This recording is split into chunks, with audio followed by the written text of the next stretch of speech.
అమ్మా జర్రుంటే చచ్చిపోదున్రా అని నటుడు శ్రీహరి ఓ సినిమాలో చెప్పిన డైలాగ్ గుర్తుందా? ఈ వీడియో చూస్తే అచ్చం అలాగే గుర్తుకొస్తుంది. అందులోని ఓ వ్యక్తి జర్రుంటే చచ్చిపోయేటోడని అనిపిస్తోంది. ఒకే క్షణం కళ్ళు తెరిచి మూసేలోగా అప్రమత్తంగా వ్యవహరించకపోతే పులికి ఆహారం అయ్యేవాడు. కానీ ఉపద్రవాన్ని రెప్పపాట్లో కనిపెట్టడంతో ప్రాణాలతో బతికి బయటపడ్డాడు. ఇంతకీ అక్కడ ఏం జరిగిందో లెట్స్ వాచ్ ది స్టోరీ. अरे देख यार कितना प्यारा हिरण का बच्चा है। वो टच मत कर ले, कितना क्यूट है भाई। धीरे से।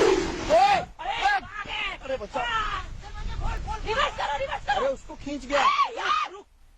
हाय राम। కారులో వెళ్తున్న ఓ పర్యాటకుడికి ఓ అందమైన జింక పిల్ల రోడ్డుపై కనిపించింది. దీంతో జింక పిల్లకు కొద్ది దూరంలో కారును ఆపాడు. ఆ జింక పిల్లతో కాసేపు ఆడుకోవాలని అనుకున్నాడు. ఆ జింక పిల్ల దగ్గరికి వెళ్ళి గారాబంగా నిమురుతూ ఆ పర్యాటకుడు సంతోషపడుతున్నాడు. ఆ జింక పిల్ల కూడా పర్యాటకుడి ప్రేమను ఆస్వాదిస్తోంది.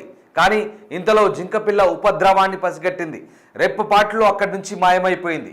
ఏం జరుగుతుందో పర్యాటకుడికి అర్థం కాలేదు.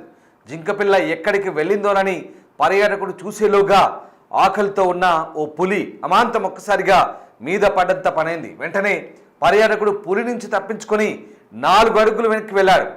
పులిని అతి దగ్గర నుంచి చూసి పర్యాటకుడు భయాందోళనకు గురయ్యాడు. అప్పటి వరకు జింక పిల్లతో పర్యాటకుడు చూపించిన ప్రేమను తమ ఫోన్లలో బంధిస్తున్న పర్యాటకులు చిరుత పులి రావడంతో ఎక్కడికక్కడ పరుగుబాట పట్టాడు.